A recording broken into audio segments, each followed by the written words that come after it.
Materi pertama yang kita bahas kali ini yaitu Apa sih yang dimaksud dengan evaluasi kebijakan?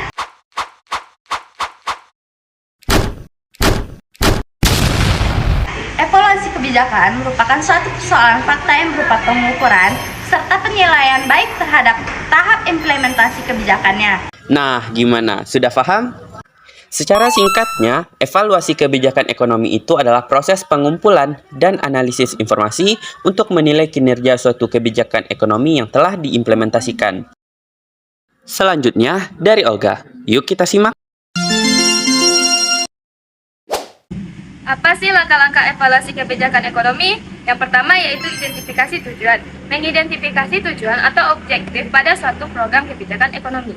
Yang kedua yaitu perumusan tujuan. Tujuan dibagi menjadi beberapa indikator-indikator untuk memudahkan kegiatan evaluasi. Yang ketiga yaitu pengembangan metode. Indikator-indikator yang sudah dibagi dikembangkan lewat beberapa metode, baik secara kuantitatif maupun kualitatif.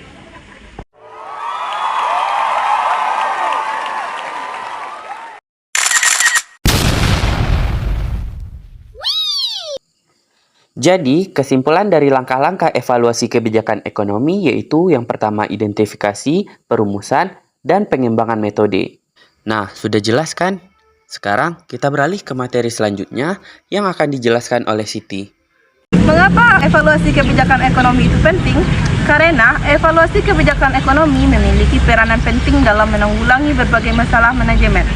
Ada beberapa tujuan evaluasi ekonomi. Apa saja? Yang pertama yaitu menentukan titik awal suatu program. Yang kedua, menunjukkan seberapa jauh kemajuan dari program tersebut. Yang ketiga, menunjukkan apakah program tersebut sesuai atau tidaknya. Keempat, menunjukkan efektivitas program. Yang kelima, membantu mencari titik lemahnya dari pelaksanaan evaluasi tersebut. Itu dia paparan materi mengenai mengapa evaluasi kebijakan ekonomi sangat penting. Jadi intinya adalah karena kita membutuhkan informasi yang objektif dan dapat diandalkan tentang keberhasilan atau kegagalan suatu kebijakan ekonomi. Gimana menurut kalian? Setuju nggak?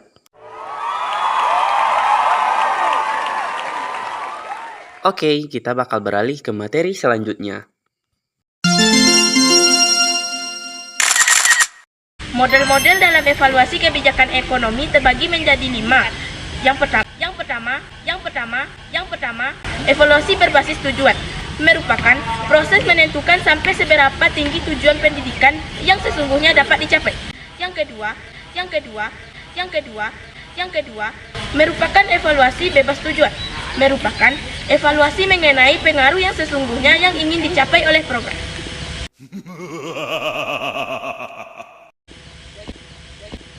Model evaluasi formatif dan sumatif. Model evaluasi formatif dan sumatif mulai dilakukan ketika kebijakan proyek dan program mulai dilaksanakan sampai akhir pelaksanaannya. Keempat, model evaluasi responsif. Model penilaian terhadap objek yang mengumpulkan informasi-informasi yang digunakan sebagai alat menentukan keputusan. Yang kelima, model evaluasi konteks, input, proses, dan produk atau CIPP. CIPP merupakan evaluasi paling lengkap. Di dalamnya terdapat evaluasi sumatif dan formatif. Model ini dapat dipraktikkan dalam rangka pengambilan keputusan dan penyajian informasi mengenai aktivitas. Dari paparan materi tadi, kita dapat mengetahui apa saja model-model evaluasi kebijakan ekonomi.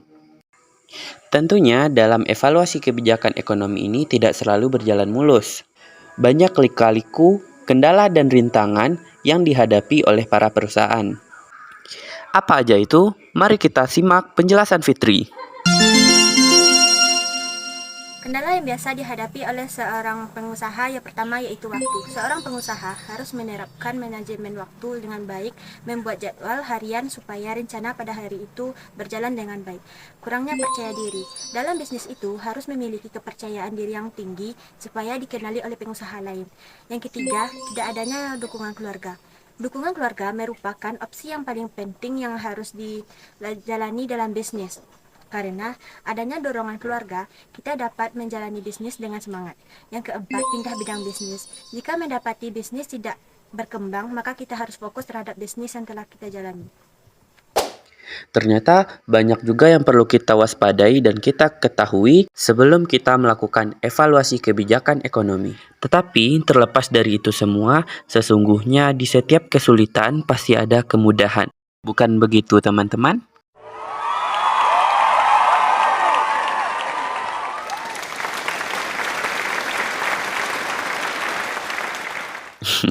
Oke, sekarang kita beralih ke materi selanjutnya.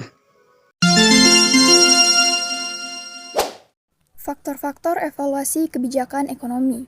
Untuk mengukur pencapaian atau tujuan yang diinginkan dari suatu kebijakan, Edward II berpendapat bahwa ada 4 faktor yang mempengaruhi keberhasilan implementasi kebijakan. Yang pertama yaitu komunikasi. Komunikasi yang baik atau efisien akan membuat publik merasa mengerti dan bisa melaksanakan kebijakan tersebut. Komunikasi merupakan salah satu variabel yang penting dalam penyusunan kebijakan. Yang kedua, sumber daya.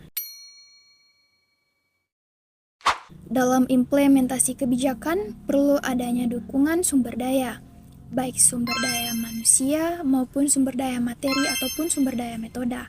Yang ketiga, disposisi. Dalam implementasi kebijakan, sikap atau disposisi implementator dibedakan menjadi 3 hal. Yang pertama, respon implementator terhadap kebijakan. Yang kedua, kondisi, yaitu pemahaman terhadap kebijakan yang telah ditetapkan. Yang ketiga, intens disposisi implementator, yaitu preferensi nilai yang dimiliki. Yang keempat adalah struktur birokrasi. Dalam implementasi kebijakan, struktur organisasi mempunyai peranan yang penting. Salah satu aspek dari struktur organisasi adalah adanya prosedur operasi yang standar atau Standard Operating Procedure yang disingkat dengan SOP. Itu dia barusan paparan materi mengenai faktor-faktor evaluasi kebijakan ekonomi yang disampaikan oleh Gita. Teman-teman dapat mencatat poin-poin yang dirasa penting di dalam buku catatannya masing-masing. Alright, sekarang kita beralih ke materi selanjutnya. Bagaimana sih proses evaluasi strategi yang efektif sebaiknya diterapkan pada sebuah perusahaan? Sekarang kita bahas satu persatu. Yang pertama yaitu konsistensi.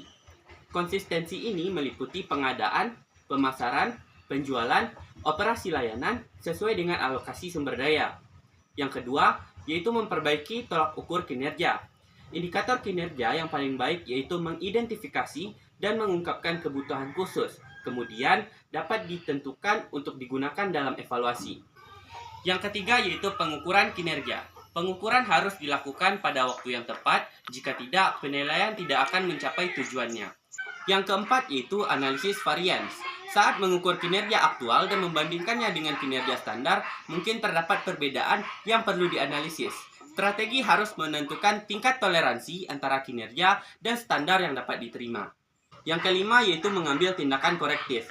Ketika kinerja secara konsisten lebih rendah dari kinerja yang diinginkan, ahli strategi harus melakukan analisis rinci terhadap faktor-faktor yang mempengaruhi kinerja. Yang keenam yaitu menunjukkan berdasarkan strategi. Meninjau berdasarkan strategi ini dapat dilakukan dengan meninjau matriks EFE dan matriks IFE. Yang ketujuh yaitu kesesuaian. Kesesuaian ini meliputi seperti contohnya siapa dan di mana pelanggan potensial ada. Sekarang sudah tahu kan bagaimana proses evaluasi strategi yang efektif sebaiknya diterapkan pada sebuah perusahaan? Oke guys, sekian dulu videonya. Terima kasih bagi kalian yang sudah menonton. Kalau kalian suka videonya, klik like-nya.